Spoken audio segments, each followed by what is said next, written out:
వాస్తవం ఏంటి అంటే ఈ రోజు ఈ రాష్ట్రంలో పరిస్థితి 100 రోజుల్లో 6 గ్యారంటీలు అమలు చేస్తామని, అందులో ముఖ్యంగా రాహుల్ గాంధీ గారు మేము రాష్ట్ర ప్రభుత్వంలోకి వచ్చిన మరుక్షణమే మొదటి కేబినెట్ లోనే మరి 6 గ్యారంటీలకు చట్టబద్ధత కల్పిస్తామని చెప్పి ఇప్పటికీ 2.5 సంవత్సరాలు గడిచినా ఇంతవరకు చట్టబద్ధత కల్పించలేని మాట వాస్తవం.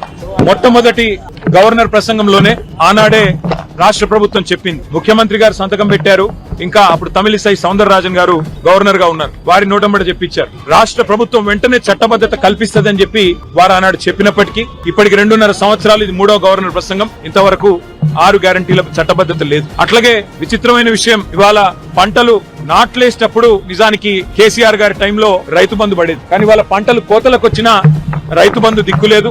ఇంతవరకు రాష్ట్ర ప్రభుత్వం నుంచి ఒక స్పష్టత, ఒక సమాధానం లేదు. అందుకే రాహుల్ బంధు కాదు, రైతు బంద్ వేయండి, రాహుల్ కు 1000 కోట్లు, రైతులకు వెన్నుపోట్ల అని చెప్పి ఈ సభ సమావేశాల్లోనే, బడ్జెట్ సమావేశంలో తప్పకుండా నిలదీస్తాం.